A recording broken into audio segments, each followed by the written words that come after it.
Hello, my beautiful Dharma friends.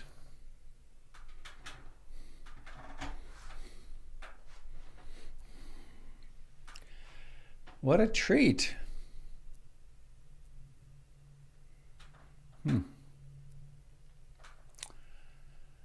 For anybody who's new to this broadcast, I am Robert Beatty. I am officially the founder and guiding teacher of the Portland Insight Meditation Community.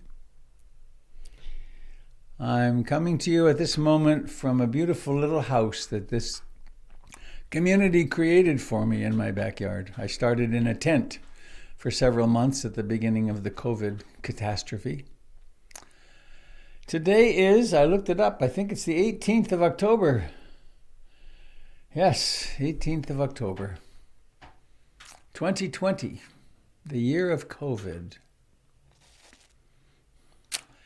PIMC is a free and independent Theravadan Buddhist lineage, Ruth Denison lineage, meditation center, Dharma center in Portland. And it's been growing for a long time. I started teaching in Portland in '79.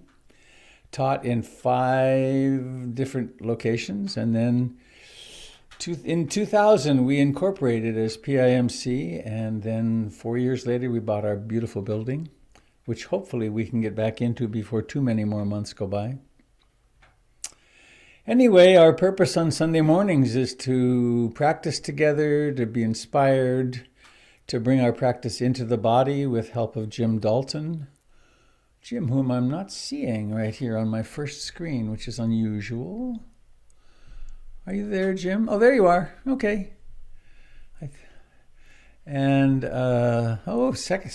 My second screen has so many other lovely people. Hello. How nice.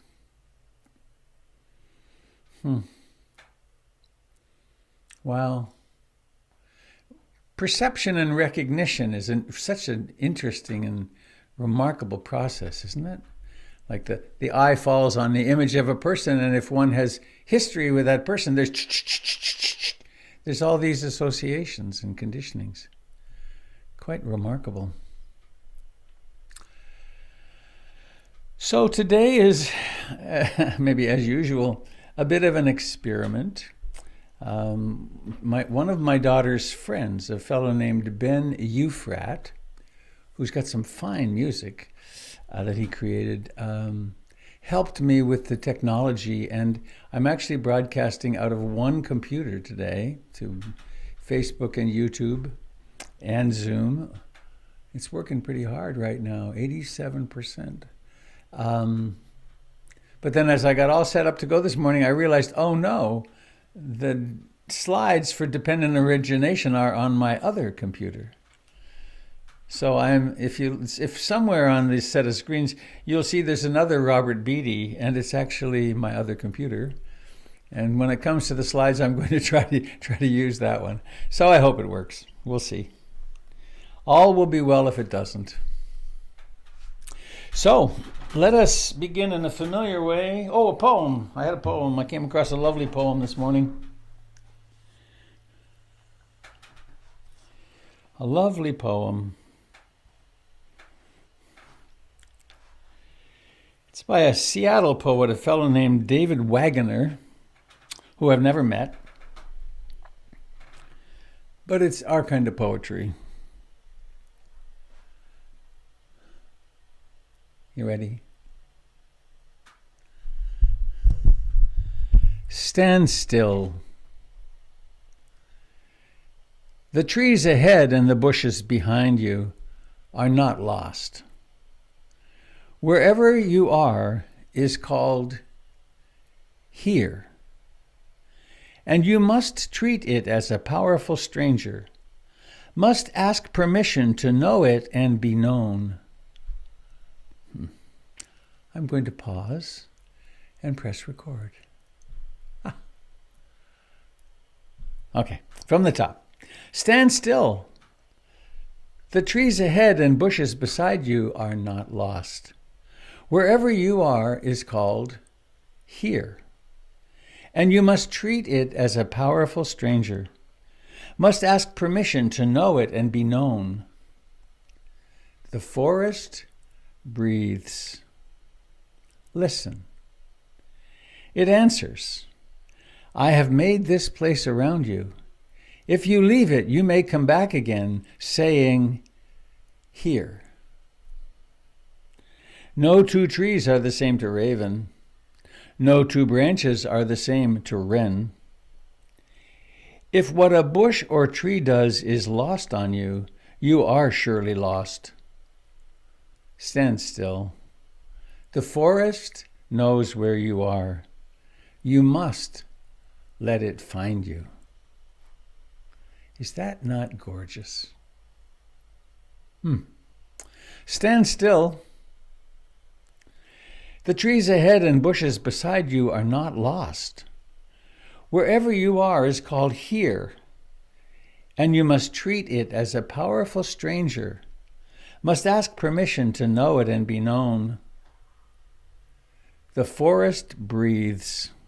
Listen.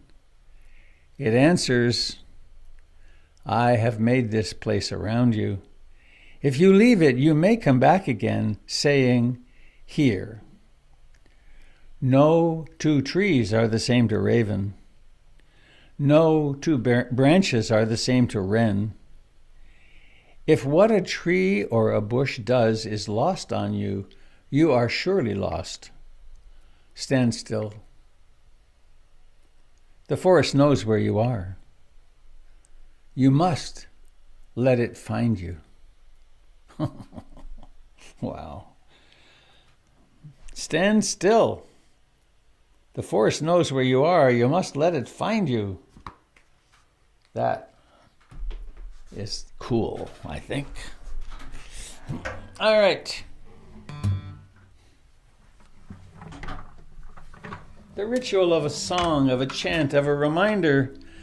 In what am I taking refuge?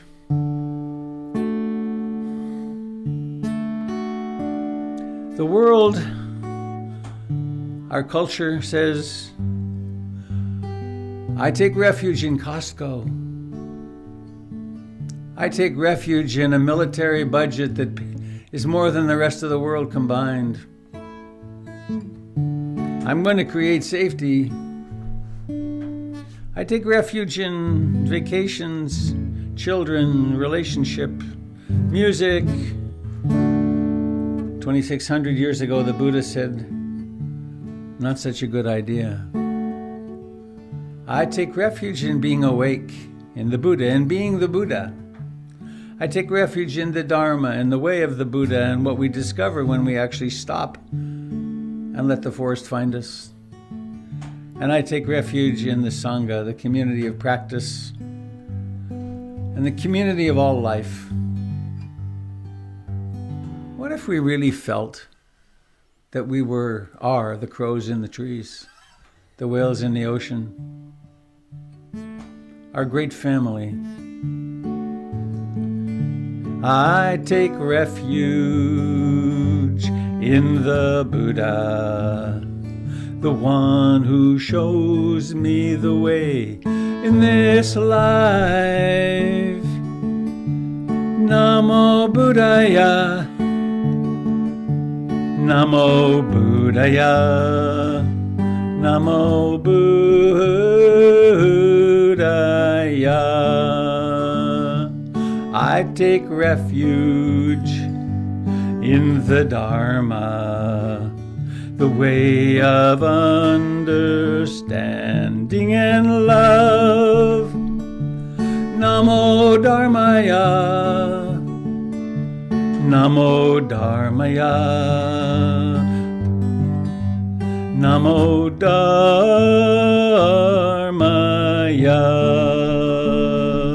I take refuge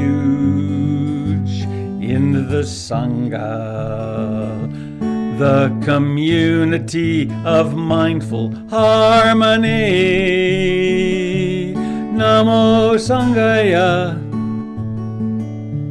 Namo Sanghaya, Namo Sanghaya.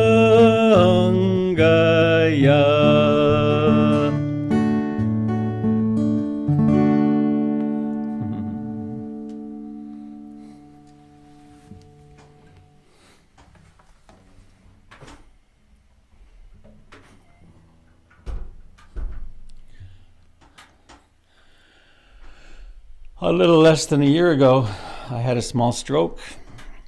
When I went to the hospital, in the CAT scan, they discovered that I had an existing large aneurysm on one of my arteries in my brain, under my brain.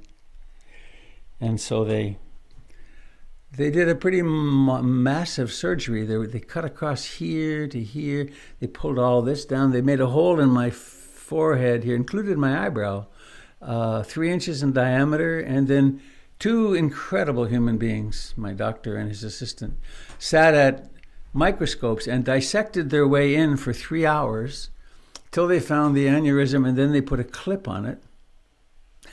As I like to say, it's kind of like a roach clip. They put it in, but then they left it in there. It's about this big. And then they backed their way out, and then healing started. But for the first day, I was on a bad medication. I forget what it was, but I was quite psychotic, and no mindfulness. And I was having a terrible obsession, which was there was a problem, and I had to find the answer, and it was a matter of life and death. If I couldn't find the answer, I would die. And I didn't, and I was aware somehow I didn't have any mind. I couldn't stabilize the mind to even gather information. And so there was this terror in my chest. Every in-breath, there was just this, and it went on and on. It went on forever, actually, is what it felt like. And but the one thing I could cling to was the refuges. And I chanted them for years in Pali, and so I was doing it in Pali. Buddham saranam gacchami, Dhammam saranam gacchami, Sangham saranam. And that accompanied me through this hell realm. So that it was a little talisman that I had in the midst of a pretty psychotic state. Jennifer, bless her heart, Jennifer, who was a veterinarian, figured out it was the medication, and then they got me off it. But it was awful. It was really a bad thing. But there were the refuges, pretty helpful. So, that said, let's stop. Let's stop and sit here. Turn off that. That's better.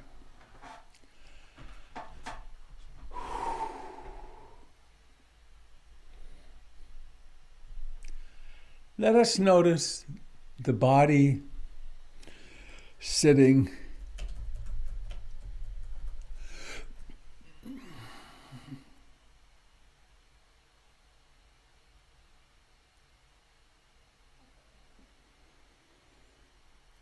It sits and breathes.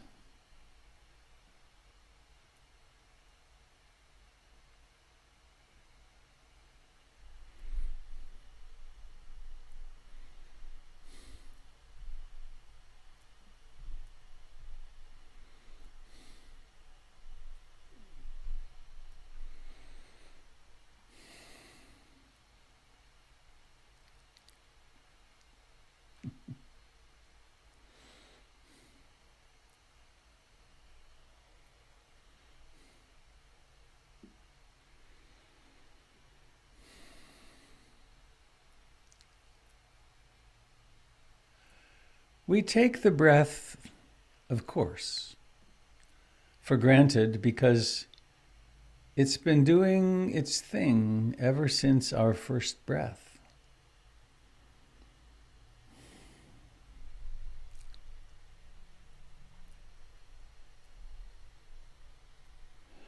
But what if we realized that the number of breaths in a lifetime are finite? And each one is a call toward presence, toward being alive.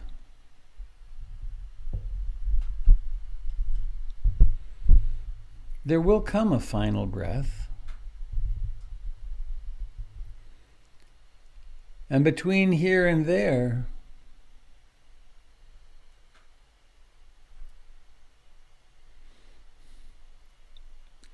Between here and there might be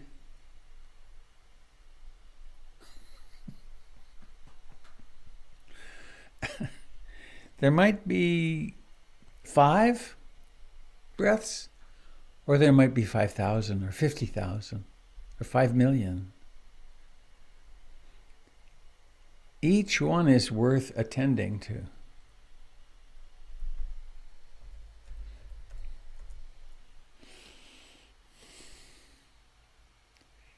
Each one exists only now in the present.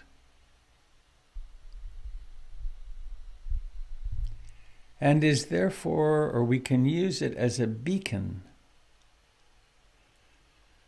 Come this way, come out of the trance of everyday life. Come home. Come awake.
Of course, when we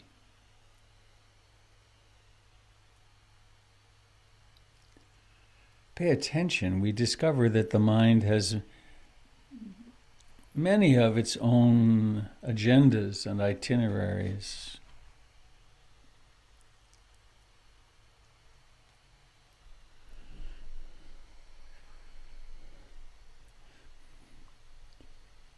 It's really helpful to not go to war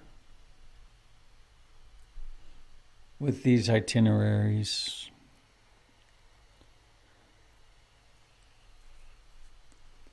To not imbue them with the reality of being worthy of struggling with. Instead, we wake up. We notice thoughts as thoughts.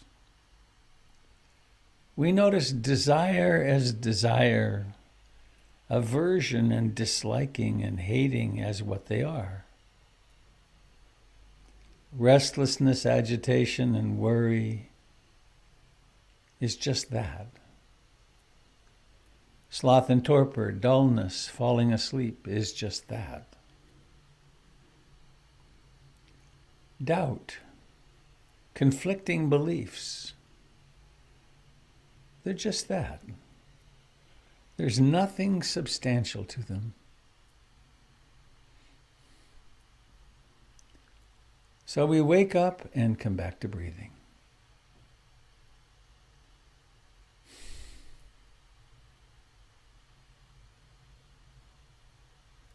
We come back to this breath right now. The beginning, the middle, and the ending of this breath.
we bring our conditioned attitudes, our personality, strategies to meditation, just as we do to every other activity.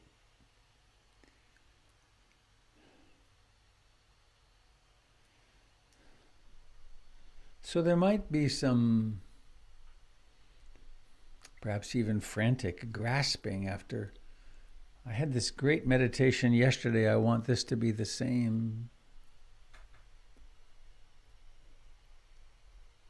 Or some thought you'd really been trying to get away from may become dominant.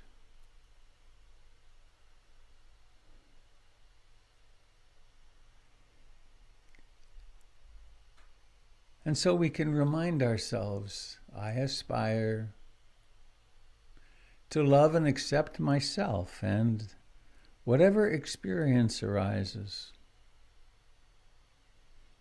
in each present moment. I aspire to put down my battle against life.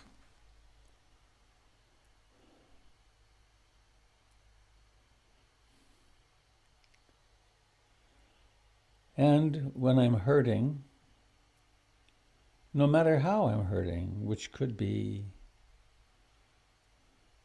hurtful mood, physical hurt, fear, sadness, I aspire to hold myself in sweet, gentle compassion.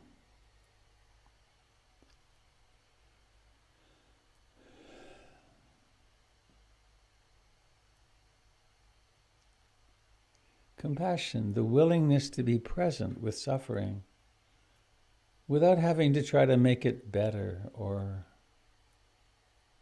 change it or defend against it.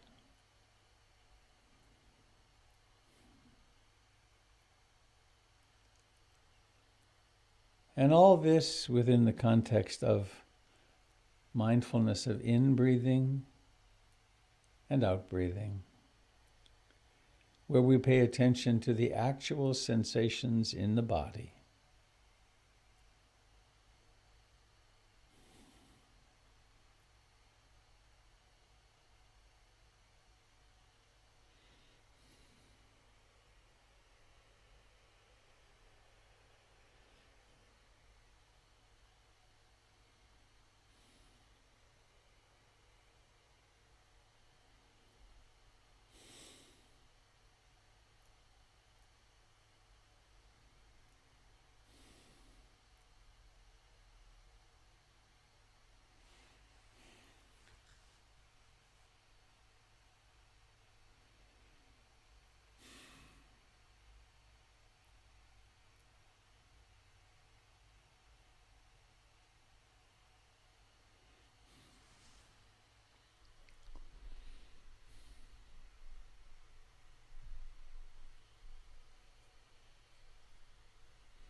We are attending to the breathing with bare attention,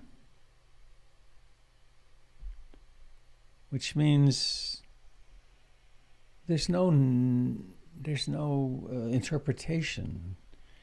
There's no conceptual barrier or anything between awareness and sensations.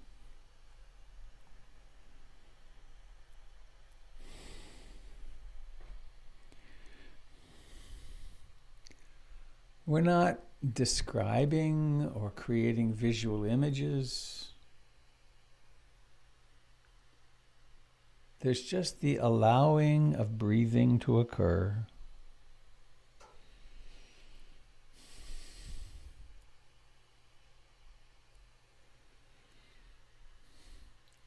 And if you happen to be attending to breathing at the nostrils,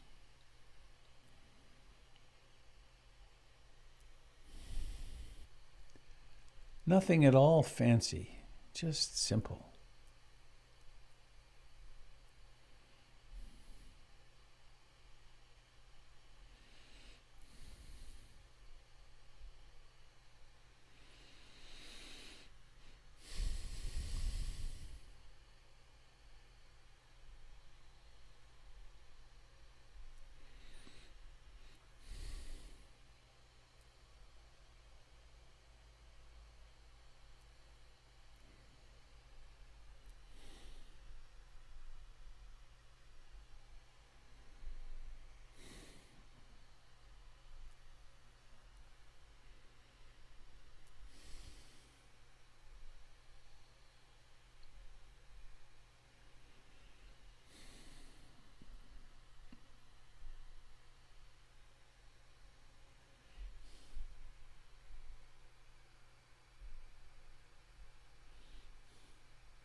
Time and again,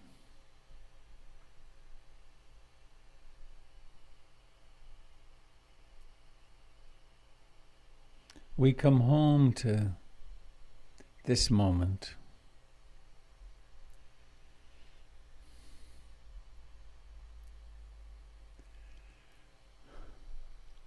Of course, we drift off into the trances of past and future. Of course, the conditioned personality goes on with its opinions or conversations or commenting on things. Maybe its obsessions, its worries, its plans, its hopes, its fears.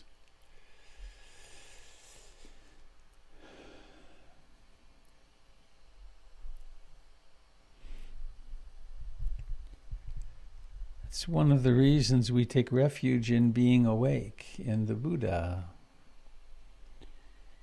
It's not refuge in my personality. It's refuge in that which is aware, mindful.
All human beings long to be safe,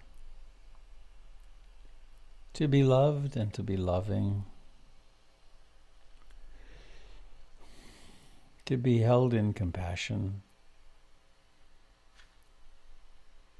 Sometimes it gets pretty buried, and sometimes the strategies we use to find happiness get very messed up.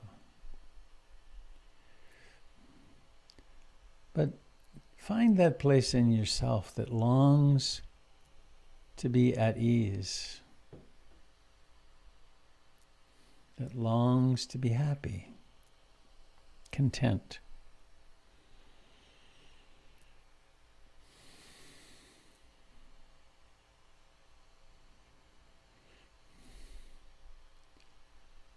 I long to be really happy and content. May that be so. May I learn contentment, the causes of contentment, and the way to move in that direction.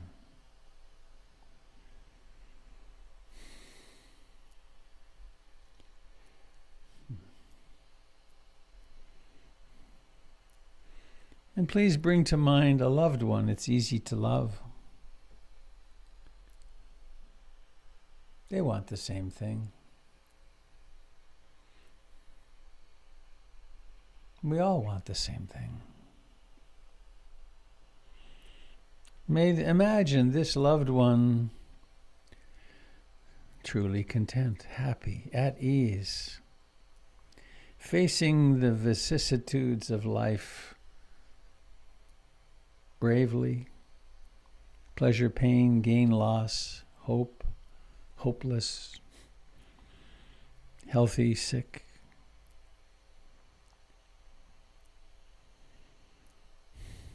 So on the in-breath, you might add, may I be really content and happy. Flood your own body with those wishes, with that energy. And then on the out-breath, may this beloved person be content and happy.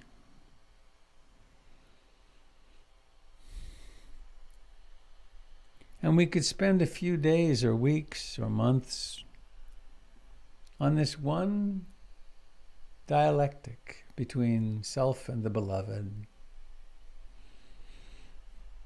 Or we could pick another person, a friend.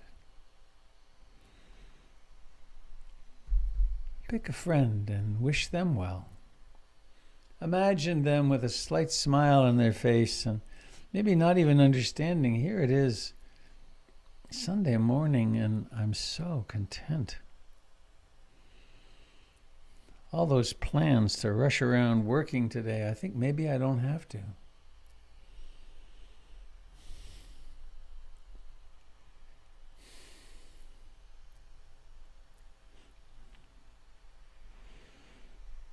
And don't forget yourself in this equation.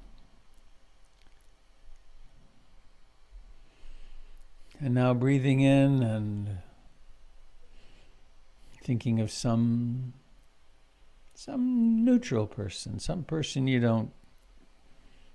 I just thought of one of those people that I see with the stop signs flagging for construction projects. Wish them well. Tomorrow when you drive by them, you'll feel differently about them. If you have the practice of wishing them well, seeing them as people who want the same things you do. They want their children to be safe. They want to be healthy themselves.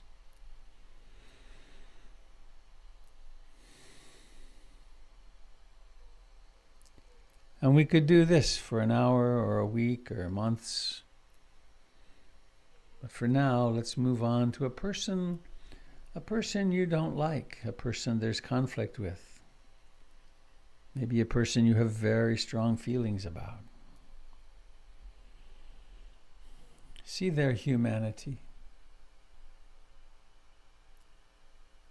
See what they really want. You know what they really want.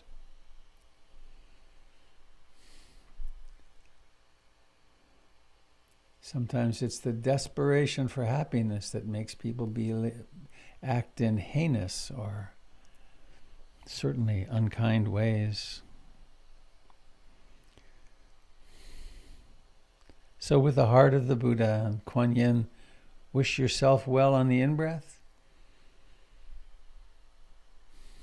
and this other on the out-breath.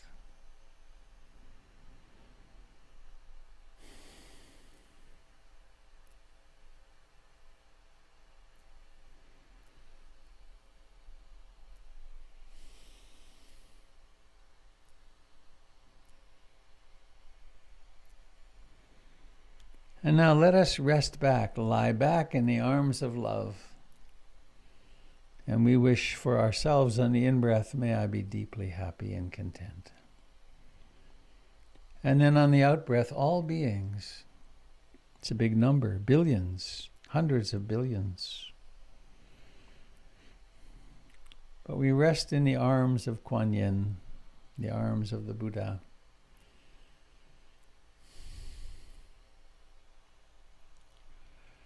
we don't need to make anything change, because this loving is the ground of our being. It is that which we are when we are no longer enthralled by personality.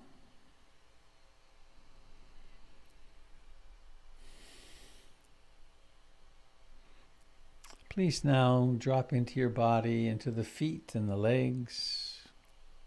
Awaken in the body, in the solar plexus, in the chest.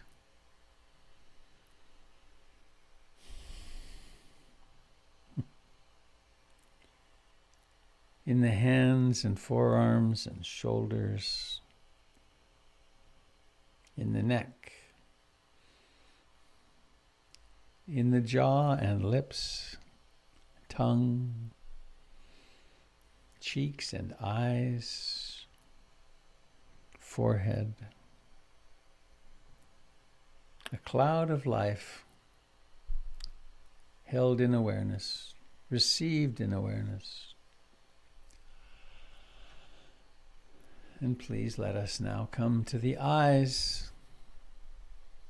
The eyes in their capacity to move in their little sockets. Give them a little exercise before noticing the intention to raise the eyelids. And then noticing the intention to actually operationalize this, and then we do what we call the opening of the eyes. And let us watch the Dharma unfold. Seeing.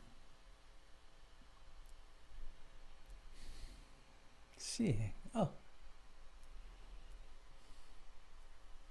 And then we can see with what I like to call the eyes of blessing, the eyes of gratitude. There you are. How extraordinary. How precious.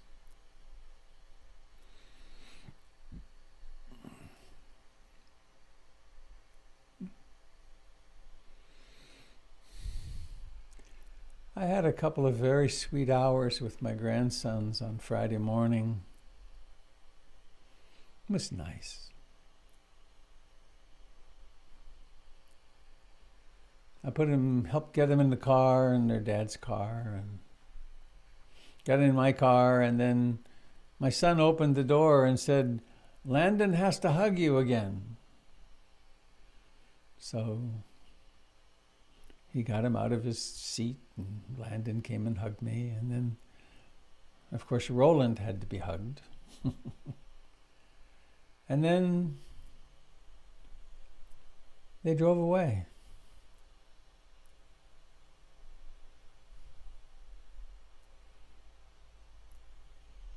I presume we'll be together again. But I was very aware. You never know.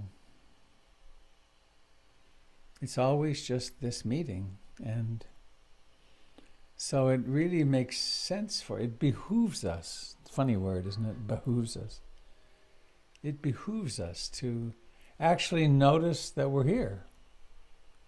Right now we're not in each other's physical presence, but we certainly are in each other's psycho-emotional presence.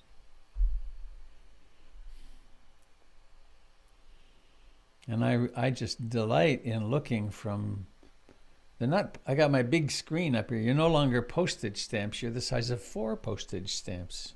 Which is nice. So the preciousness of each encounter can be very apparent. And then we don't waste time, in a way.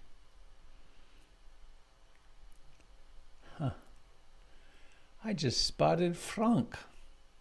Hello, Frank. Want to say hi to the PIMC crowd?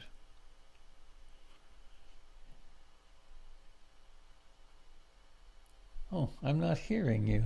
Can other people hear Frank? Yes? Oh, I can't. Weird. Oh, there it is. You hear I can hear you now. Hi. Germany, City Robert,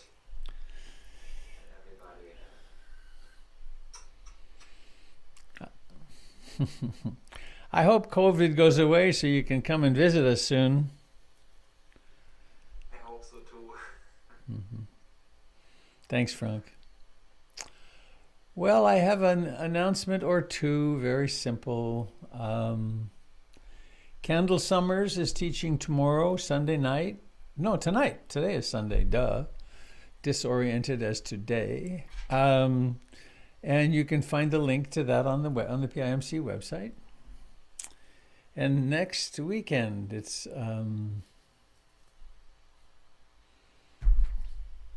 help me, Jim. It's Stankavage. Mary Stankavage is teaching. Yeah. Mary has a strong background in recovery in addition to her Dharma teaching. So it's a wonderful synthesis that she's created. And there's all the other nights of the week. There's teachings with all the different teachers. And a word about generosity. Find ways to be generous in your life. Oh, Tara and I, well, my beautiful daughter. We were moving her last night. We had a U-Haul truck all full of her stuff, and we were driving through northeast Portland, a rather nice-ish neighborhood. And there was a man lying on the grass beside the road. And I thought, I should stop and see if he's okay. And I thought, no, oh dear, we got this move to do, and we got about a quarter of the way down the block, and she said, Dad, we have to check on him.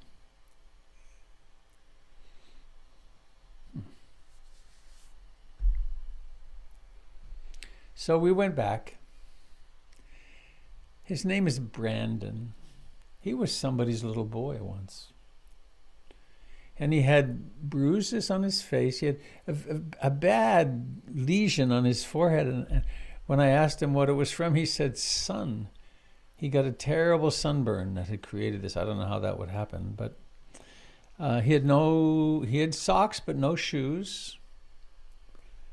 And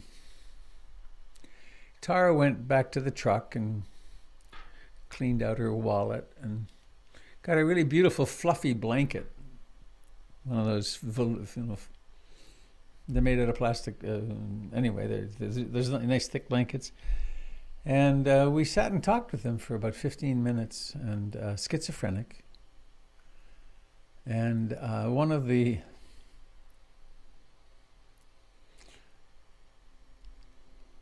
horrible failures of our over-rich culture.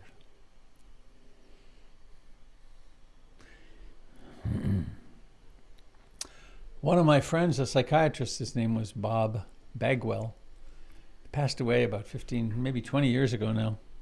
Bob was on the commission with the state of Oregon. He was a psychiatrist. And he was on the commission when they decided 25, 30 years ago to close the big psychiatric hospitals. And the deal was they were going to close the hospitals and move all the money to caring for such people in the community. Less than 10% of the money ever shifted. There's something really wrong with the way we do things. And he was quite Brandon. He was so grateful. And a little in loose associations and a little incoherent. But we had a wonderful experience with him. We both got back. Oh.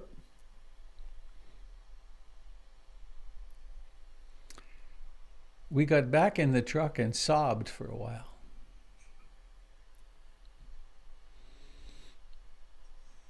it's so much easier to turn away and to not acknowledge. This was somebody's little boy.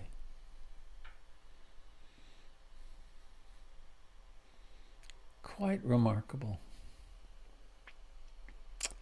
So generosity, find ways to give. And I appreciate the intimate ways of giving where I actually know the person or meet the person somehow. And in that line, one of the reminders that one of the ways to help the Dharma continue and be strong is to support PIMC, and you can do that by going to the website. And the best thing for the center is to make a monthly contribution. And the amount really is irrelevant. You know, the essence of it is, I support, I open my heart and I let go. And I've heard that in fundraising forever. They say any amount is fine, but it's really true. For the spiritual end of it, for the practice of generosity, it's okay. I shape this consciousness toward letting go and caring. So, anything else I should announce, Jim, before I set you loose?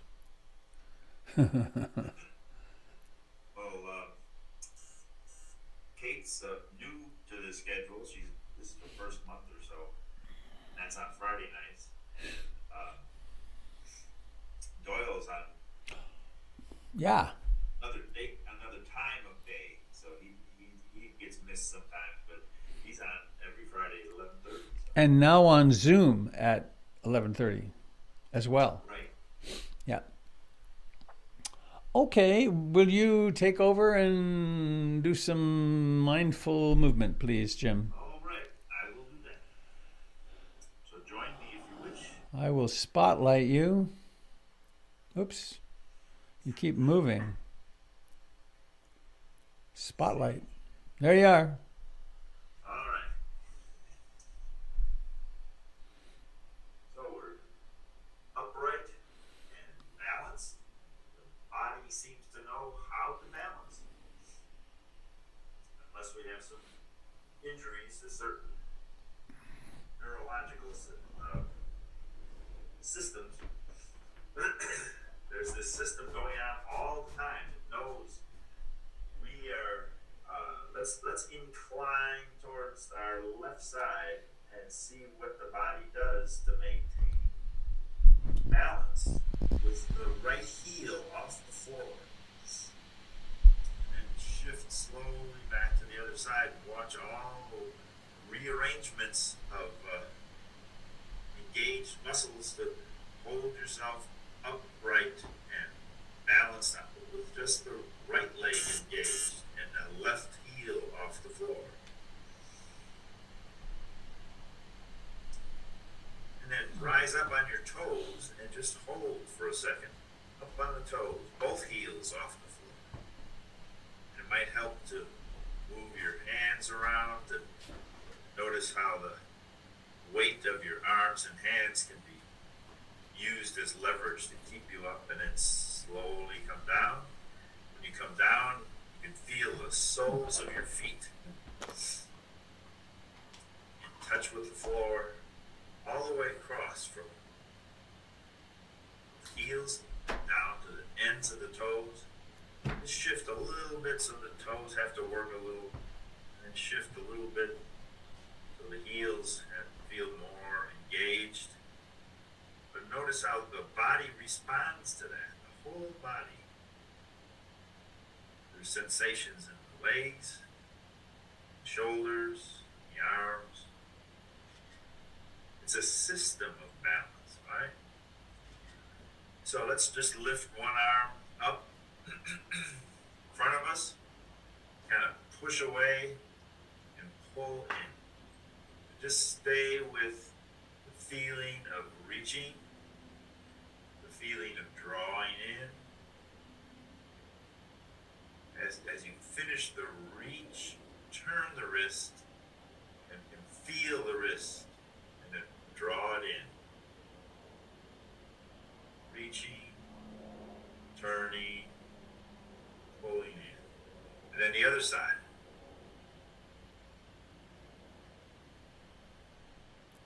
Reach out, turn, come back. Staying with the sensations in the shoulder, in the elbow, in the wrist, in the palm of your hand as you draw in. And then both hands at once. Reaching forward, your toes have to engage because you got this weight out here in front. And then come back into the heels. Feel how there's a whole system of sensations.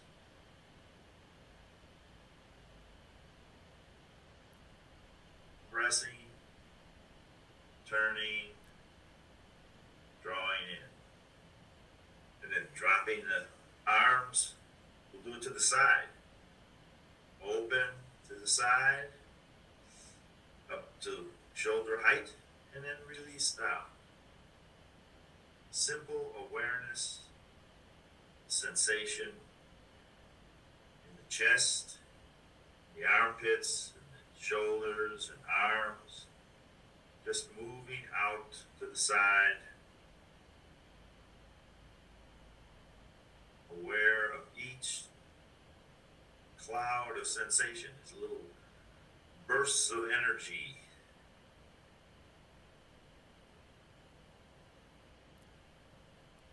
And coming to the center, in front of the heart, just make a little sphere between your hands. And just rub it around a little bit. And feel the liquid flowing joints in your fingers and your wrists, the palm of your hand. And then open up that ball and press up with one hand and push down with the other. Just hold that for a second.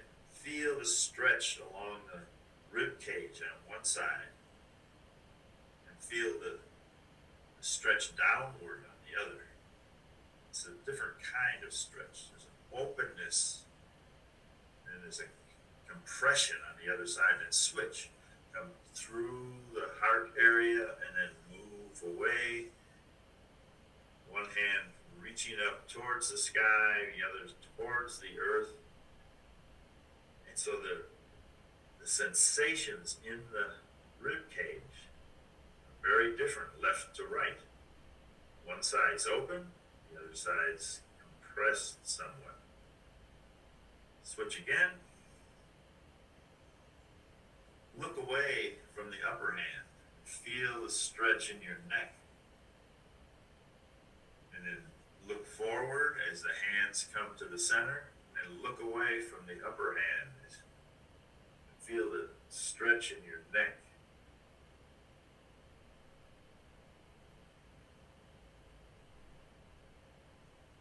So being aware of each sensation, each movement, each micro movement, I wanted to say. Pumping up with one hand, turning away from that hand,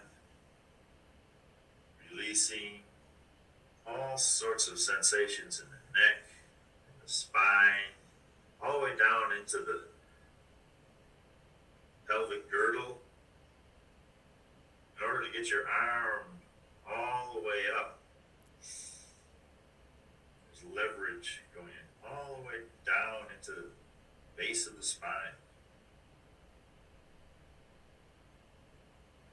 When Robert was reading a poem about the trees, I was thinking, the hand is never lost. It knows exactly where it is in relation to the cloud of sensations in the tailbone. It's all connected.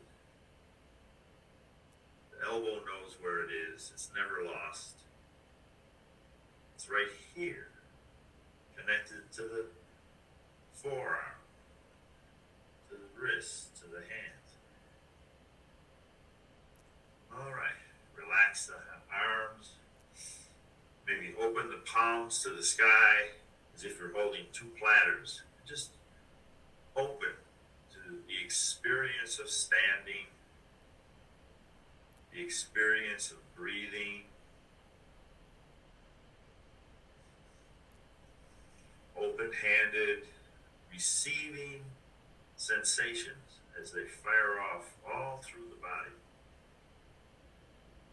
We don't think about the sensations, they just emerge, they just arise and pass away. We attend to them. There's an attention settling into the palm of the hand, to the shoulder, to the spine, from top to bottom, to the hips, pelvic regions, down through the legs, to the knees, through the calf muscle, to the shin bone, and back to the feet where we started, in touch with the floor. Relax the hands, sink, reach out to the side, feel the shoulder socket opening, and then releasing soft hands down.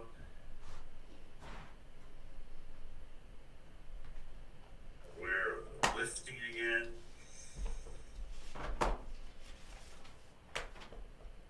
Get overhead, release.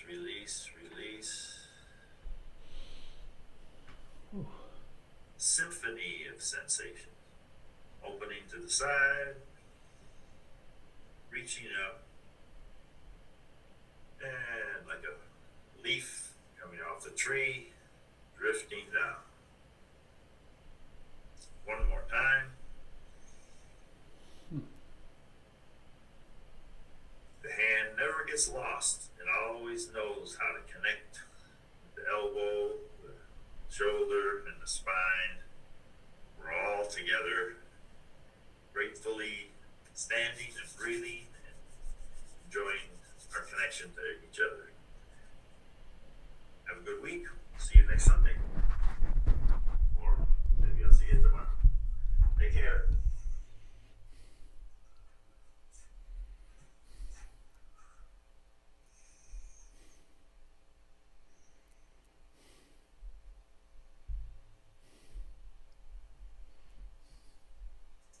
Thank you, dear Jim.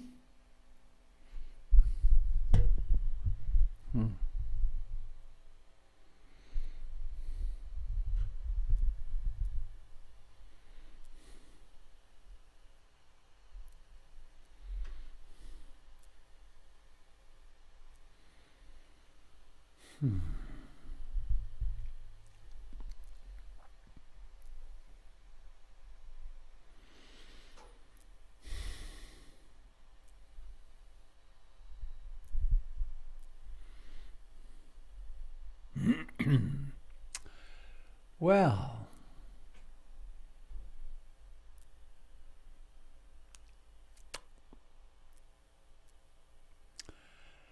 I received several comments last week about how helpful the 12 steps of dependent origination talk was, and clarifying. And I want to continue it today. I'm going to start with a as I show the slides to get to the right place, I will do a quick review. It might be a little helpful. But then at the center, inside the 12 steps of dependent origination, there are 6 more, I guess they'd be sextants, not quadrants, which are useful in themselves. And then in the middle of it, there's a circle with a rooster, a pig, and a snake, representative of greed, hatred, and ignorance, which makes the entire wheel go around. It's the core. So I'm gonna need your help, Jim, a little bit, I think, because I'm going to change computers. Let me see here. Let's see how this works. I'm going to change computers, and I'm not sure about the sound. I may have to change and use a different microphone because there may be a delay if I don't do it right. So, let me do this. Yeti stereo microphone.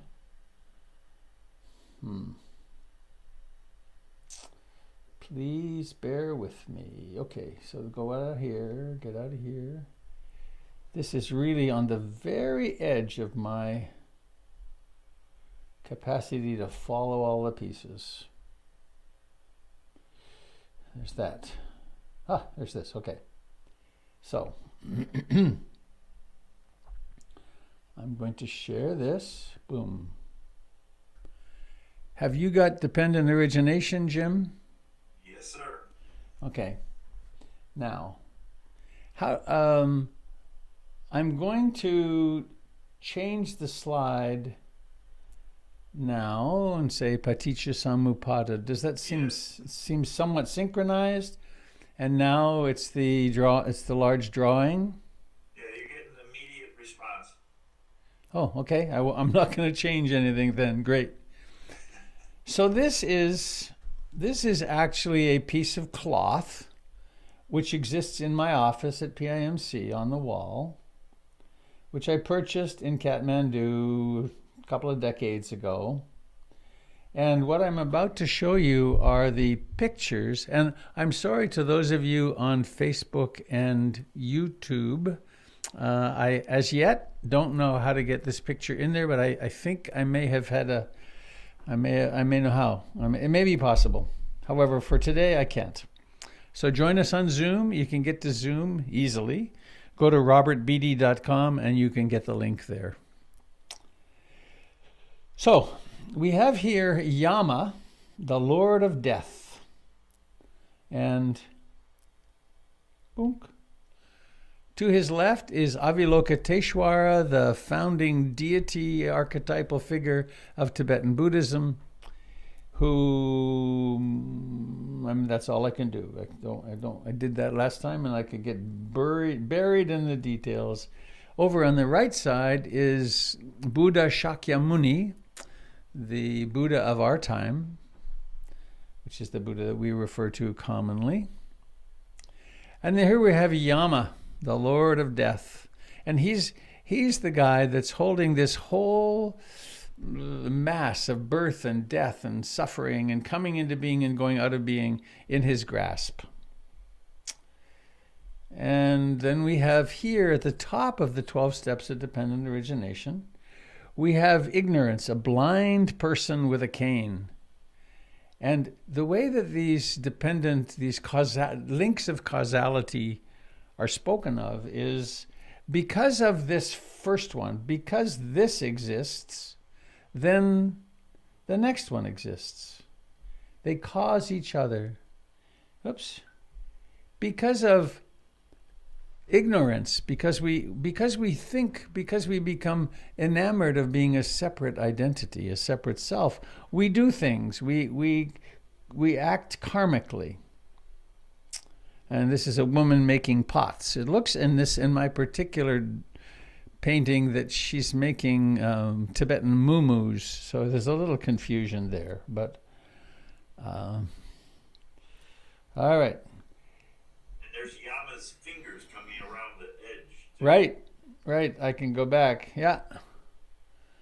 This painting, I mean, this in reality, this is the size. This is maybe 2 inches square. This picture here. The detail is stunning for a fellow working in a room with low light, holding a piece of fabric mounted on a wooden frame with strings. They're quite the artists. All right, then. Because of doing things, because of karmic activity, there is consciousness, and this is called rebirth linking consciousness. One moment to the next, there's consciousness. Because of consciousness, wrong. Can you still see? Yeah, it's still consciousness. Okay. Because of consciousness, there comes into being mind and matter. There's awareness and there's body. There's awareness, and actually there's awareness and all of the sense doors. So, going on. Because of mind and matter, there is seeing, hearing, smelling, tasting, touching, and mind objects. Because of the existence of the six sense doors, there is contact. Contact with eye, ear, nose, tongue, feeling, body, and mind. Because of contact, I keep losing the controls. Where did they go? That's a bit confusing. Oh, here they are. They're just out of sight. Because of contact, there is feeling. Feeling is usually portrayed with the arrow in the eye. And feeling is the experience of liking and disliking, and neither liking or disliking, sort of neutral. And I worked a lot last week at this point and the next two or three, and then back and forth. Because of contact, liking and disliking, there is craving. There's I want pleasure, I do not want pain. And so this, funny, why did they disappear? This is the point where the meditation really becomes relevant and where it has its power. Because we can learn to meditate, to be attentive in our meditation to experiences of pleasant and unpleasant. And it can be as subtle as, and I like to do this whenever I remember, when I sit down to my plate of food at a meal, if I look over to the right, or wherever it is, and there's a ripe strawberry, it creates a pleasant experience. If there's a really nice green olive, it creates an even more intense liking. A vedana, a valence, a feeling. And this isn't feeling in the usual sense that we do in English of an emotion. It's a tendency to move toward or away from an object. Now, over on another part of my plate, there might be a nice pile of white rice. And white rice doesn't really kick off liking or disliking particularly, but it certainly doesn't kick off, I want that. So I hope you can extrapolate from that to all the different possibilities that arise at the sense doors. There's feeling, and then there's, wrong way. And then there's craving, there's desiring of that object or desiring to push away that object. And then there's grasping. There's reaching out, I want that object, and then I reach for it. And there's often misunderstanding here. Does this mean I shouldn't ever reach out? I don't want to create sankharas, is something that some people who've had Goenka training, Goenka is a particular teacher of this, sibling of my teacher Ruth Dennison, both of them trained by Uba Kin. And it's not that. It's before we move from here to here, we can insert our moral and ethical understanding and our sense of what do I want to become. If the craving were, I want to become generous and stop and help this guy on the ground, then why not? And then we reach out and we become. This is not quite right in the drawing. This is a pregnant woman. We become a person who, in the case of generosity, is generous. If the impulse had been to reach out and strike someone or send someone a nasty email or do something that we know is not good for us, then if we had gone ahead with that, we would become a person who is creating a life and a future which is not so desirable. Okay, then becoming conditions birth.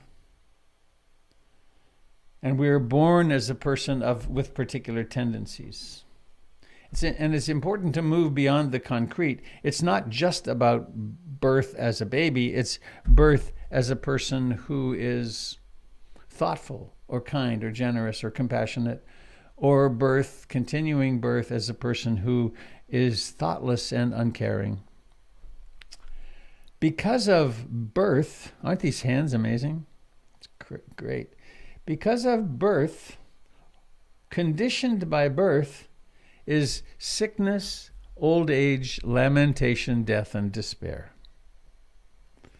If we are born as a separate self, if we identify with a sense of separate identity, then, and we strengthen that through our lifetime, then when it comes time for the inevitable dissolution, we haven't practiced letting go of the deep sense of identity. And so therefore, we to the degree that's the case, then we suffer mightily. So that's last week. Now, we're going to move into the interior here. And, I want to go back, show one more thing before I do that. You see this rainbow that goes around the whole tanka, as this is called?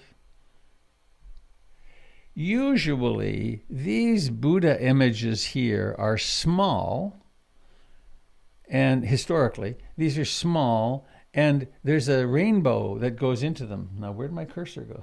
It keeps disappearing. There's a rainbow that leads to them. And what that symbolizes, is that in every realm of being, the exit is there. The Buddha is always there. Awakening is always present. Oh yeah, you got, okay. So this is the realm, thinking of these realms. In traditional Buddhism, these are portrayed as actual places. This is the heaven realms, this one here, the heaven, signify the heaven, and they're, depending upon the Buddhist tradition, there are 22 or 27 different degrees of being in heaven. There's a whole cosmology in Buddhism. And the approach that I take to that is agnostic. I have no idea if those multiple levels of heaven are true. However, I can make great use of this diagram by seeing these as realms of existence. There's like psycho-spiritual, psycho-emotional ways of being in the world. And so if we think of it that way, then I find this a very useful diagram. So this is the heaven realm, and it's here that if thinking of the of the karmic model, if we have been exemplary human beings, if we practiced a lot of kindness and generosity and taking good care of ourselves and others, we are born, they say, we are born in the heaven realms, and things are good. And we get to the heaven realms on the basis of our prior actions. And one of the things that happens for meditators, and I've seen this so many times over the years, is people often come to meditation in other realms, in realms where there's a great amount of abject suffering. And then we learn how to clean up our moral and ethical behavior, and we learn how to tame the mind somewhat, and we start having experiences which are which are heavenly. They may not be out of this world, but you can sit in your backyard and just be content and happy in a heavenly sort of way. Or you can be in relationship, and the relationship starts working really well, and you realize, oh, this is really as good as it gets. So apparently, this diagram, I don't know much of the history, but the next realm was added quite some time after the original 5 realms were created or articulated. And this is, I need to go on. I can get closer, I think. It's this one here, but much closer, I believe. Oh, no, this is the detail of the heaven realm. We have a nice hot tub in this heaven realm. And the Buddha here is playing a musical instrument, which is part of the attunement of the heaven realms. Fine artistic activity. And the heavenly gods are reaching out to the other dimension. They're reaching. I think they're teaching. Where? Which one? Over here? Yeah, those guys are reaching beyond the boundary. Well, in this particular drawing, they're in battle with the jealous gods. This is the jealous state. But you're right, Jim, in some of them they are doing, I lost it. They are doing that. In this one, this is the state when we're in it, when we know there's something better, or we fantasize there's something better, and we are not at ease. We are suffering because of jealousy and wanting. It's like, I want to be back up in here. And this is interesting. This is often, traditionally, this Buddha figure is drawn with a sword, which has to do with something, I believe, with the dissatisfaction with things not being perfect. I think we can see Washington quite easily here with the party in power and the party not in power. All right, going on. There's another realm. And this is the realm, the animal realm.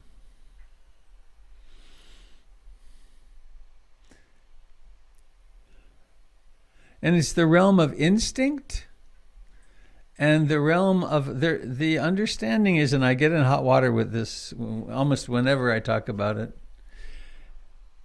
Animals are sentient beings, but they're understood to not be beings who can reflect upon their existence and build good karma.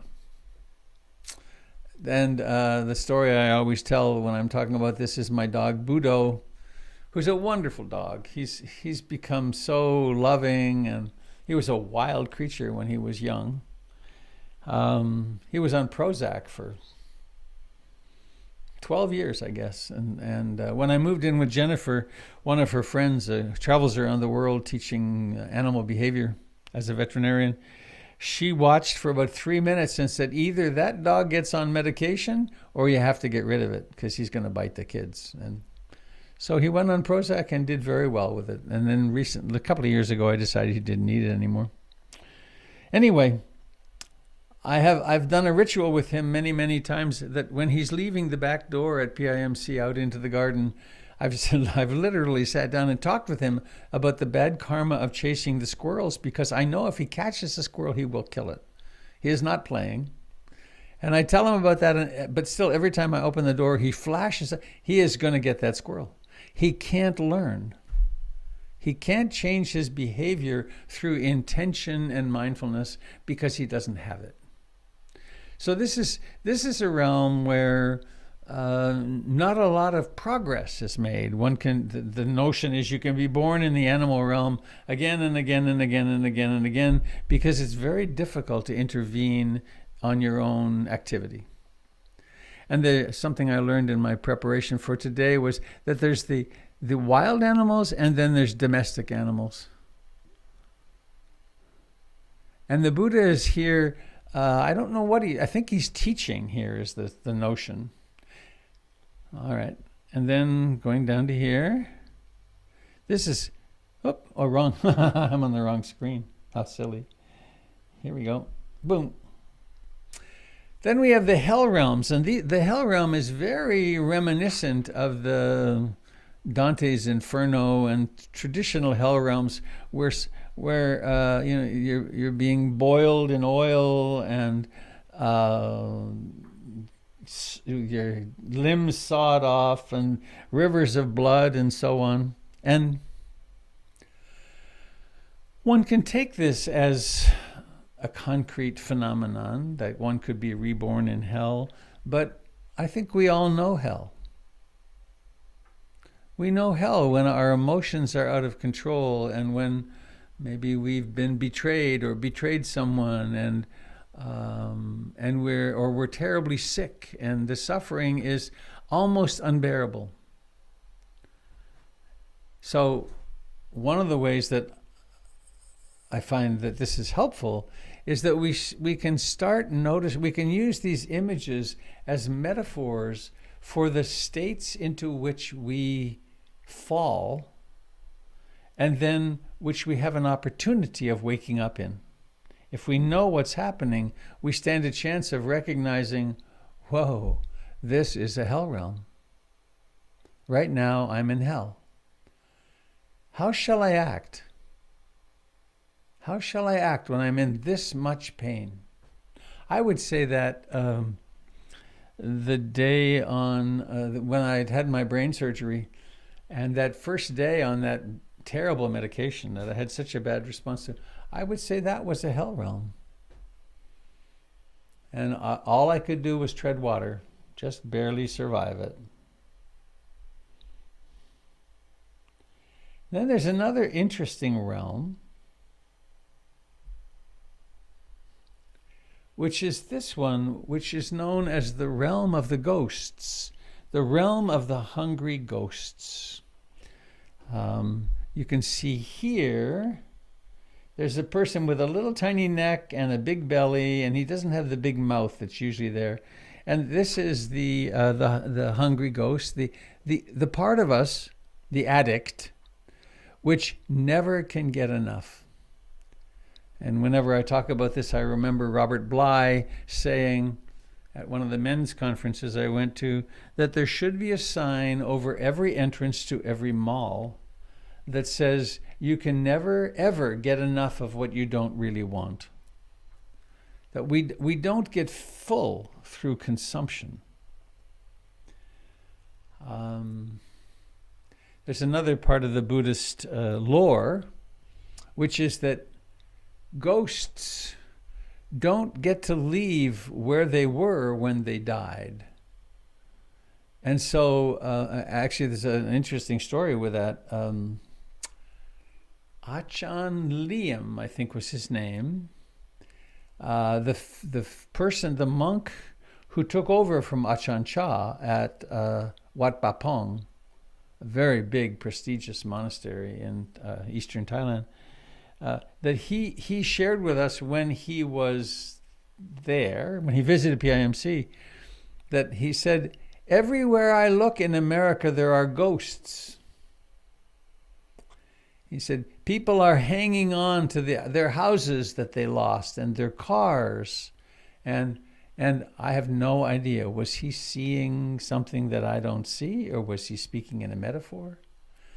But the notion of ghosts is that when we are in ghost, and the issue is this, that a ghost exists, and they're right in the house with the people they used to live with and loved, but they can't be seen or heard. And so they suffer mightily. And so we could bring that into, how do I have that experience? How am I a ghost to myself sometimes when things have ended and there's still this clinging? I can't let go of it. And then there is, keep using the wrong screen. There's the heaven realm. Not the heaven, the human realm, where life happens. There's birth down here, and there's old age, and there's sickness, and there's meeting the Buddha, and there's a spiritual practice, and it's here that we have the ultimate opportunity to wake up, to practice mindfulness, to plant good karma, so that we can actually ultimately awake. We go to the heaven realms, but also, and more fundamental, we can actually awaken to the entirety of this habit, this dependent origination cycle, and that we can cease to be born as a separate personality. And then, this is at the very center. I'm reminded here, I just got reminded internally. This is a map. This is a model. For some people, this may be really edifying and incredibly useful. For others, it may not work at all. And that's just fine. That there's all these different ways. They're pointers to seeing if we can use these as leverage to free ourselves up from identification, for instance, with the 6 realms. This is an interesting detail at the center of the Tanka, that we have here the snake, the rooster, and the pig. And they're eating they're holding each other's tail, and they're whirling around, at high speed, and they are the forces of greed, hatred, and ignorance. I'm never quite sure who's who, but they're the potent forces that draw us, that run us. And as a result of these forces, we have these, I think, very interesting sides to this, that on the one hand, there are beings who are becoming more and more captivated by unconsciousness, by greed, by hatred and ignorance, and they are being pulled down to the hell realms. And there are beings who are encountering the Dharma and who are awakening and becoming free. And I have spent 35 or more years doing psychotherapy and teaching meditation. And the vast majority of the people that I have met have been on this ascending process. I have met a few in my years who I discovered I simply couldn't help. That I did everything I knew and would even refer them to other people, but their addiction, for instance, was simply too powerful. Somehow or another, their lives were just going down into darkness. And again, what I would say is that's been the utter minority. I've been so fortunate in my life that I work with people who are drawn to spirituality, and that then has profound influence on us.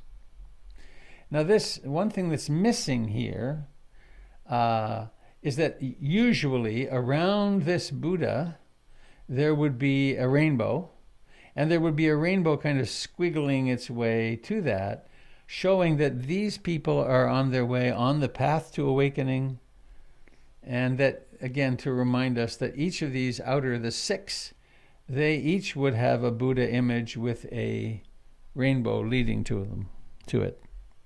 These are just the artistic details at the bottom of the Tanka. There's a tiger and an interesting legged fish, and an elephant that lives in a shell, a conch shell, and over here the traditional snow leopard. And that is the 12 steps of dependent origination and the 6 realms of existence. And I think I'm back to me here. Yeah. Whew. It worked. So, reminding us, there's the heaven realms. I've been in heaven.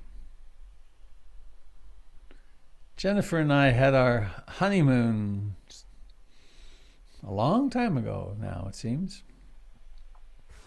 in Vietnam, and we went to this beautiful little island that she found south of Vietnam. It's over under Cambodia. And the days were spent on the beach and in the hammock and really getting along. And I'd get up really early in the morning, 5 o'clock or so, and I'd go sit up. A nice place to meditate was up in the restaurant sort of area. And then in the morning, I would hear the women getting up, or the women coming in, and then they would start preparing the kitchen. And Vietnamese is a very beautiful language. The women's voices sounded like bells to me. It's just incredible. And that was heaven. And then I've been through a really awful divorce and a custody battle, and a period in my life where I was kind of suicidal. That was hell. Those are real states. They're not just fantasies. They're real. There's something to know about. I've been captivated by instinct and desire and just wanting. And certainly jealousy. I know the jealous world very well, the jealous domain. And the realm of the hungry ghosts. It's so easy to fall in there.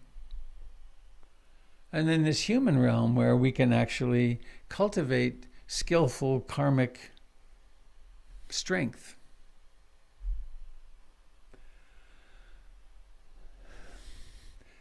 One last thing about this is that these images, this metaphor,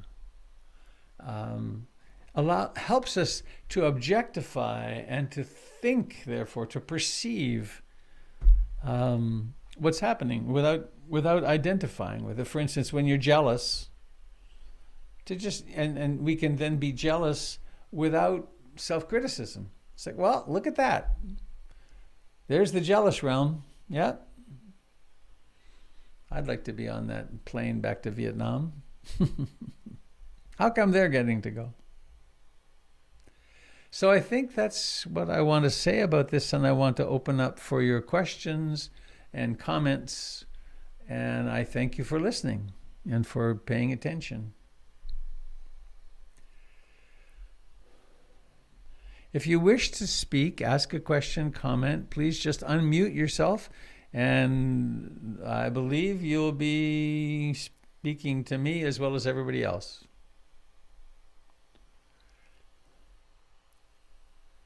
And also wave when you do that, because then I can spotlight you. If you're on the first page. If you don't, well, I'll find you.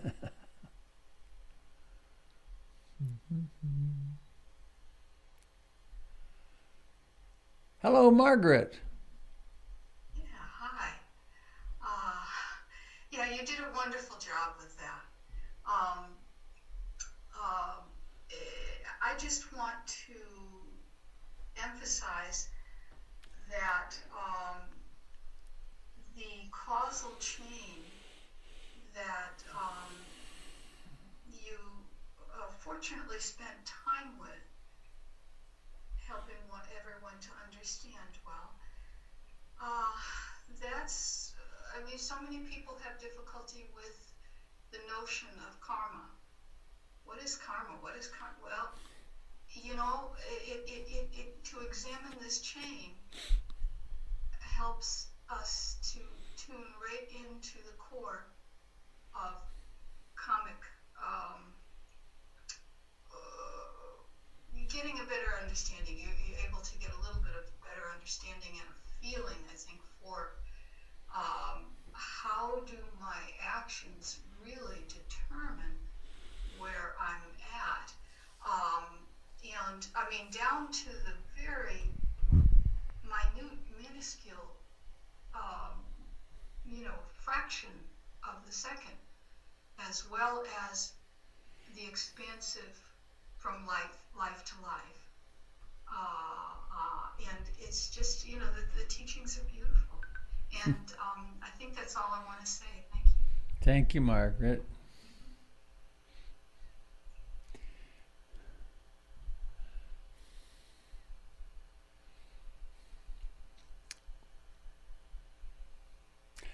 the place that I come back to for myself is I make so many decisions in a day of what I'm going to do next. And to have the realization that what I'm doing, thought, speech, and action, has a conditioning effect on me. It makes it conditions how and who I am. And those choices are therefore very consequential.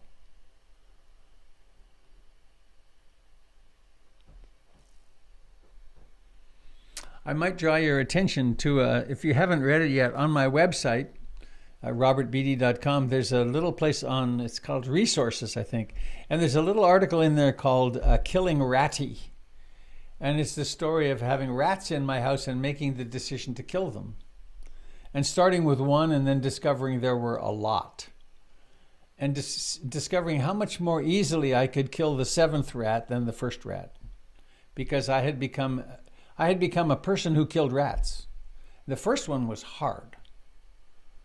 And then hard and very ceremonial and a little ritual. And then the last one was like, Jesus, another rat. So we can train ourselves to be lots of things.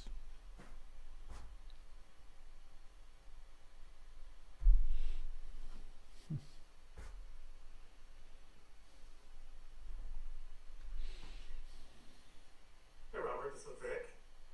Hello, Vic. Hey, thank you for the presentation again.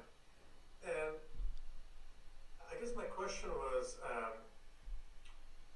I can definitely see how the 12 steps of dependent origination are about cause and effect.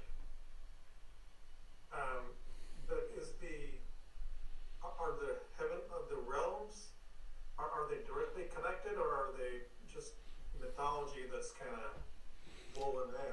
I don't think they're directly connected, but there's the notion that based on our karmic actions, based on our intentions, we get born into different places. We inhabit different realms.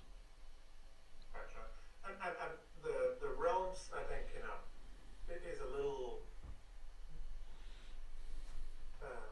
uncomfortable for me, mainly because I think it can be misused so easily with things like, the prosperity gospel, faith, and Yeah. you're meant to be poor, you're meant to be rich, you're meant to be sick. So, Right. so I find that a little discomforting. Right. Yeah. It's the why did you cause yourself this cancer thing? You must have been bad in your past because you have cancer. That horrible misunderstanding of the law of karma. Yeah. Thanks. Nice fox, by the way.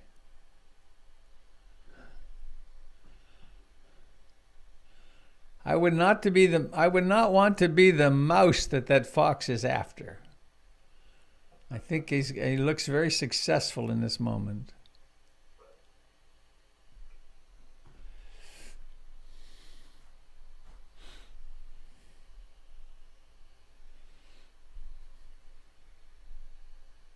Talk about becoming, huh? Uh-huh.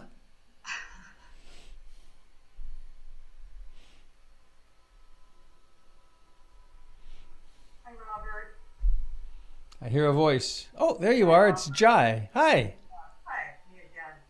I got a question about what you were talking about with regards to the rat, and that is, the first time it was ceremonial, and then it got to the point where it wasn't that way anymore, and where in terms of karma, is the fact that you got more comfortable with it a good or a bad thing?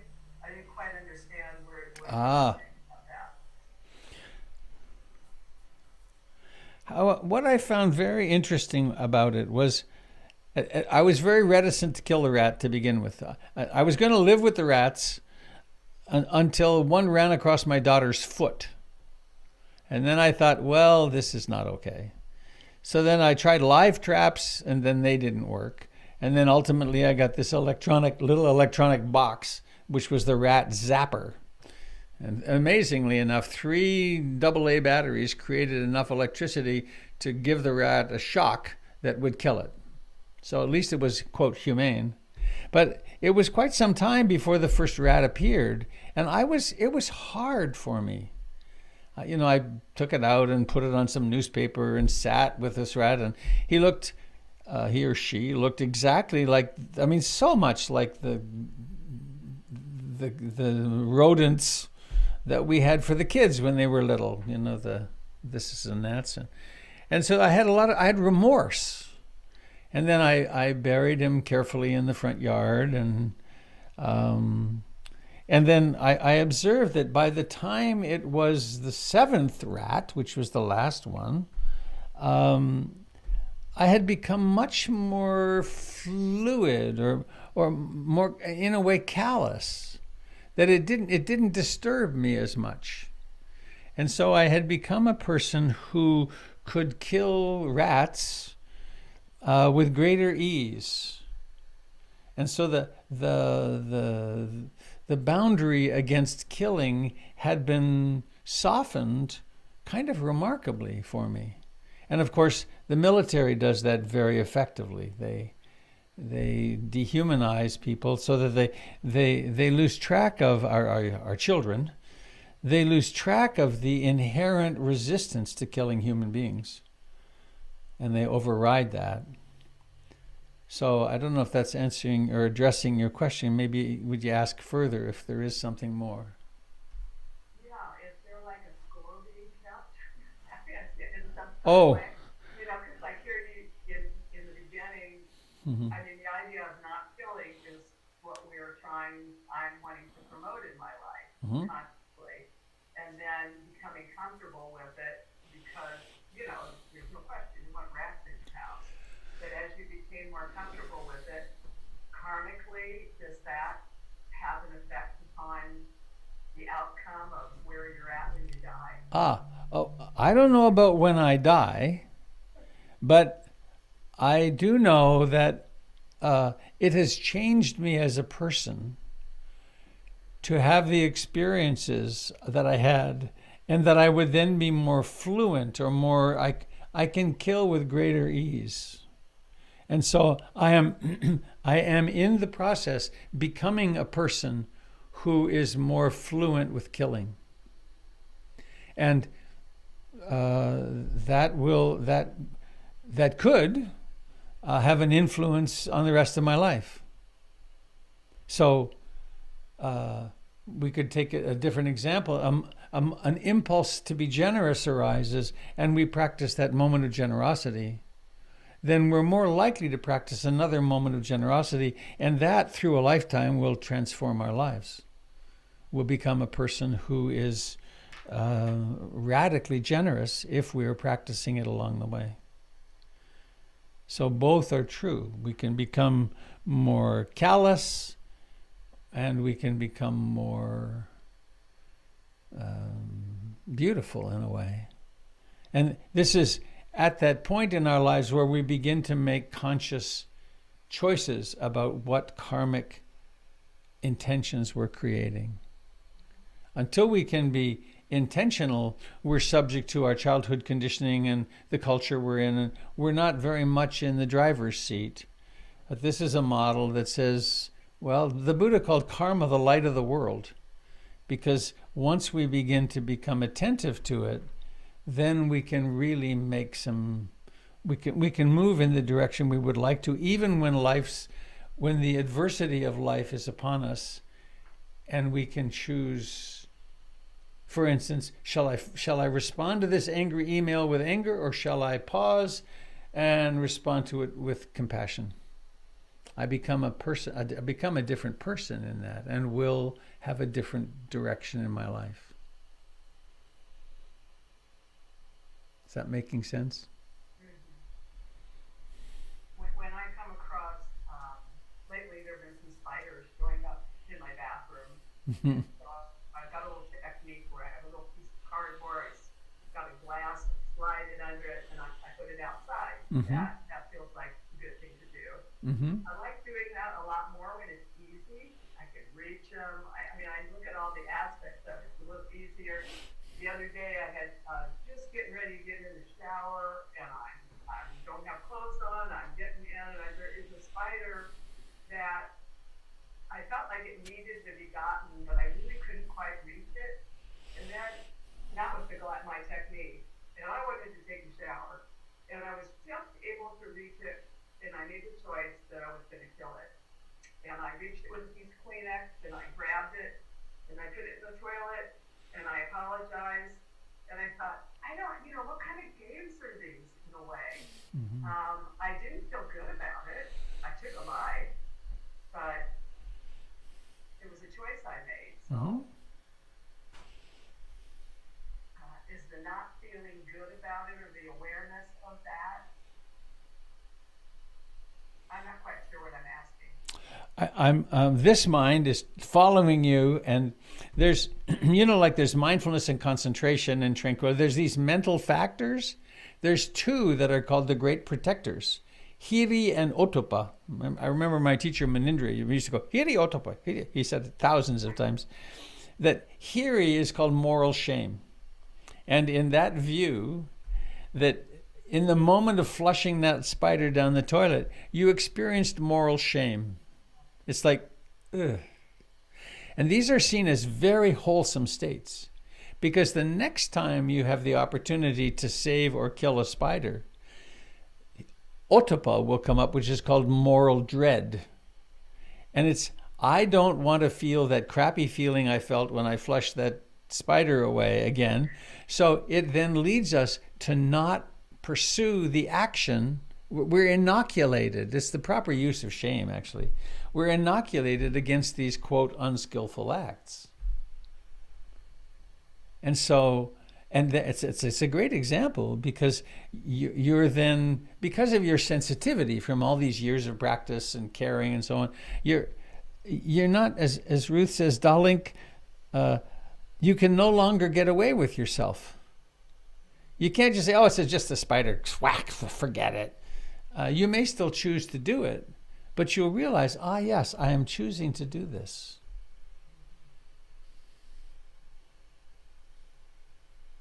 Robert, it's Dave. Hi, Dave. Hi. I don't want to let this go away, but the thing that struck me about your Ratty story is that you were mindful of the rat until you saw a rat go over your daughter's foot. And then you were moved to take more extreme action out of protection for your daughter. Yeah. So while you may have moved toward being a person who kills, you also moved toward being, I don't know if we want to put a judgment on it, I'd say a good father, a caring father. These are complex judgments. And I would imagine that, in that balance, you opted for your daughter. And I don't know that that's, where that scores on the heavenly realm, but, good on you. Well, yes. And what I was speaking to also was observing in myself how much easier it became over time. Mm-hmm. I was changed.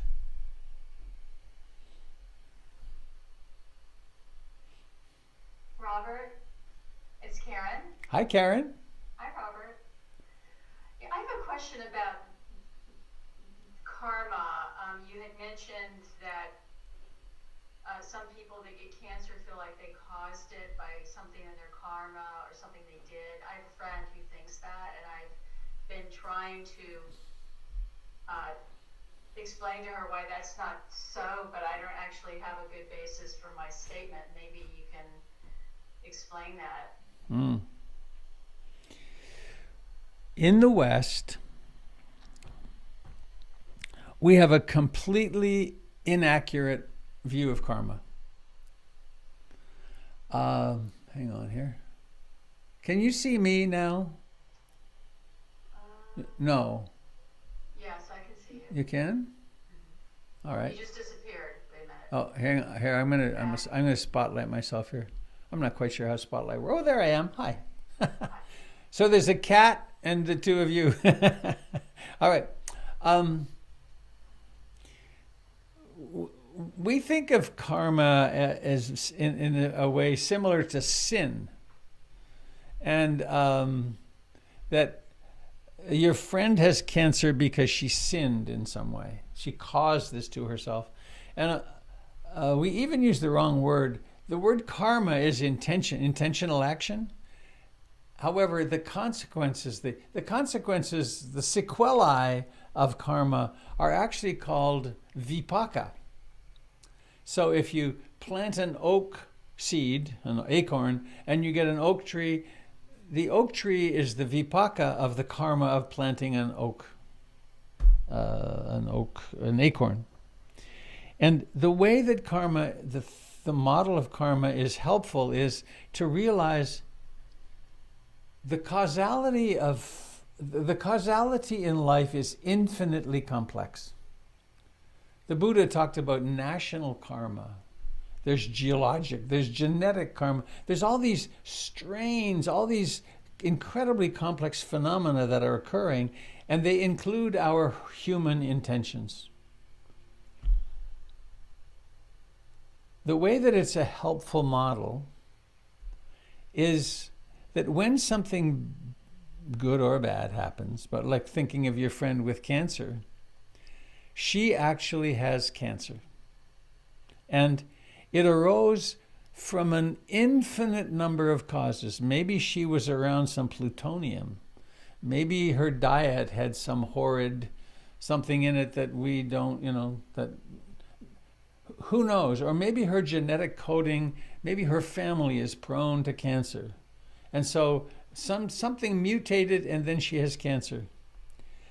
Attributing that to personal causality is not what the Buddha intended. What he intended was instead, oh, I have cancer. How shall I respond? I have some influence in my life. So what shall I do with the fact that I have cancer? Shall I freak out?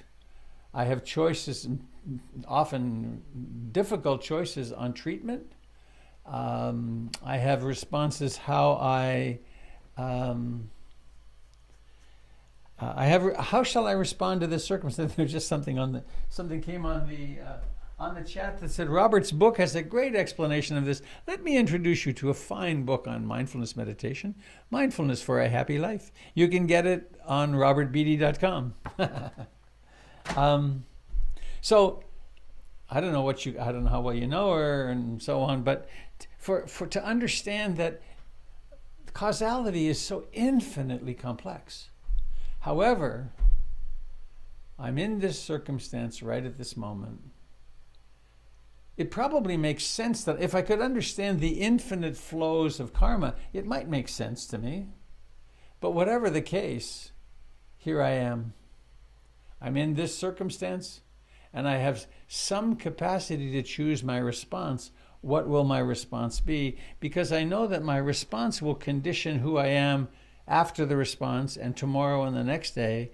And therefore, I could use this diagnosis of cancer as a profound tool for awakening and for becoming more loving and conscious, rather than self-hatred. One of the most egregious examples of this that I ever heard was on a retreat 2 or 3 decades ago. A woman who had lost 3 husbands to death. She was in her early to mid 30s. She had 3 husbands die. One was of cancer.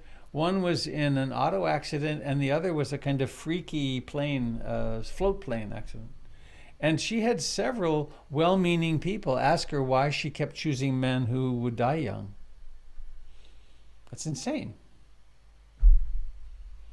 So I hope that's helpful. Thank you, Robert. I will convey that to her. Gently, gently. Read what I said. I can't remember what I said in the book, but read what I said in the book too, because that might be helpful to her. Well, your book is on its way to me. So Oh, good. Receiving it soon. All right. Enjoy it. Read it slowly, as in all Dharma books, to read slowly. Oh, there I am. So it's afternoon. Is anybody sitting with something you would like to say or share or ask before we go? Well, I just quickly Margaret. want to say, yeah, that it seems to me that although conditions arise through processes, trying to trace them is there's it's unskillful. It's it could be futile, and that of course defines it as unskillful. But it's a fascinating subject, and I get excited about it. Well, it does still mean,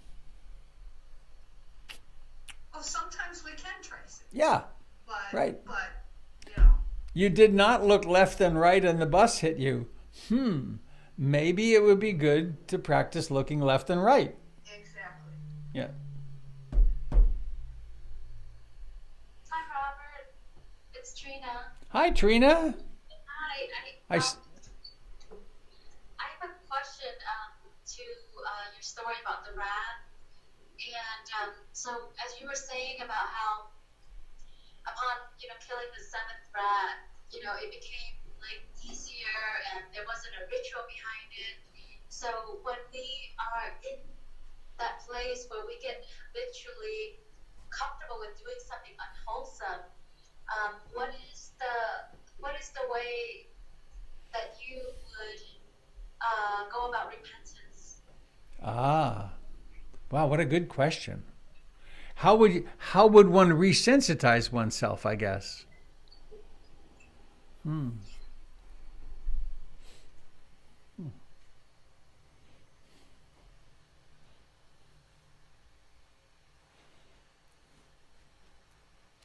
Well, I guess that's a really great question. How one way would be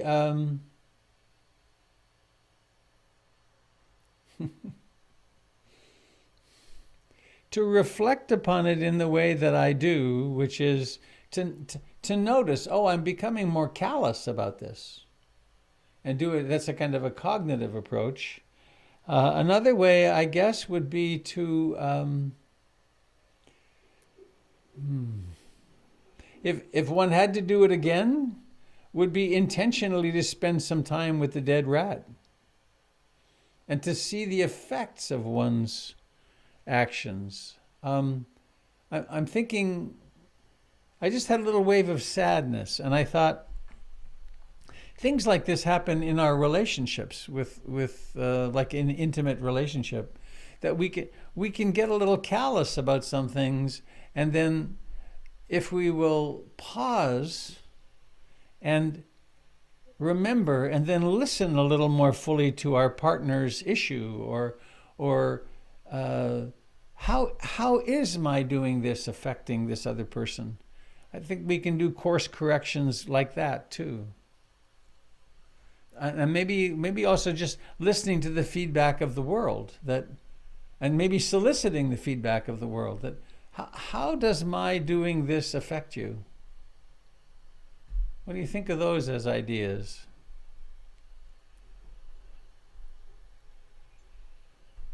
What is it that you would say to yourself to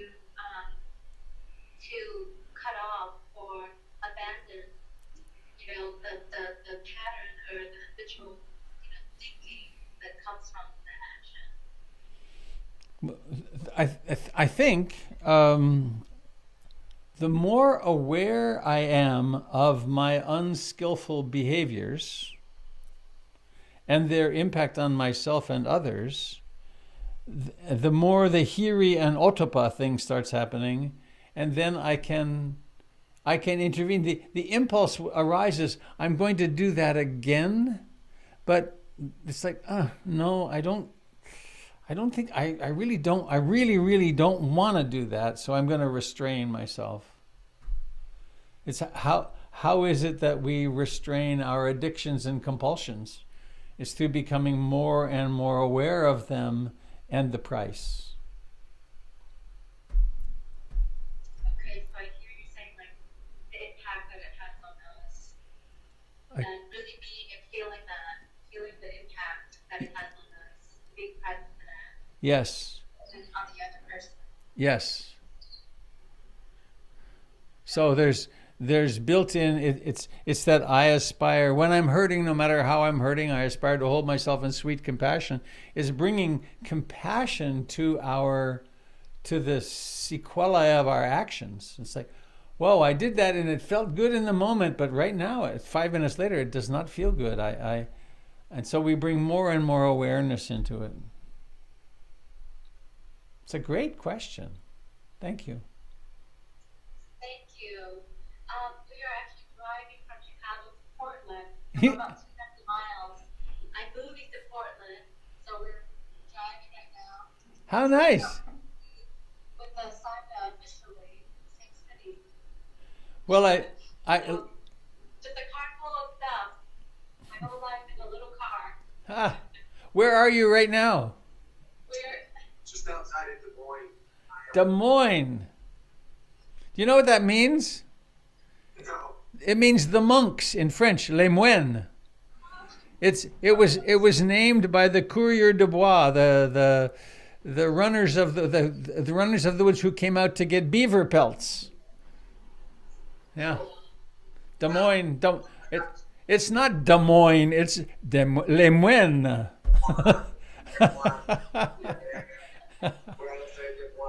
Well, I look forward to when we can all be together at the center. So do we. And congratulations on the move. Thank you, brother. Well, friends, anything bursting to come out from anybody?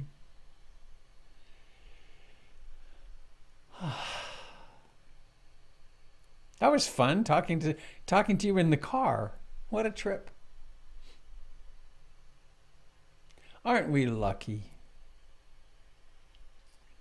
to be interested in something as like this, like karma and Dharma and meditation? It's such good fortune.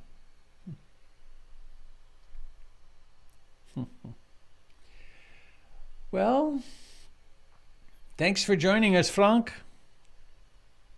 my lovely friend, brother. Frank and I share Ruth Dennison as our teacher. That's how we are related. He's my true brother that I never had until I met him. Okay, if you want to see Frank in action, you can go to the YouTube channel, Robert. If you looked on YouTube on Robert Beatty meditation, you go back a year or two, and there's Frank teaching. So let's go out on a song. You ready? Please unmute your. I think on this one, yeah, you have to unmute yourselves if you want, and we'll do this in very fine 4-part harmony, and be sure to start at the proper moment, given the delay of about a half a second, and keep your parts together. May all beings be happy. May all beings be happy. Sadhu, sadhu. Somebody in the altos was a little flat. All right, dear friends, have a lovely Sunday. Travels, Tina and Joshua. Yeah, be safe on the freeways. Be safe.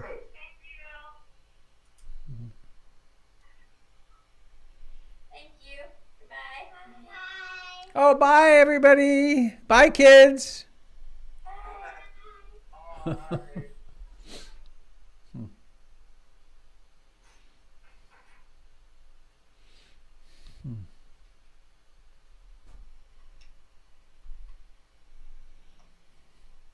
Goodbye. See you soon, I hope.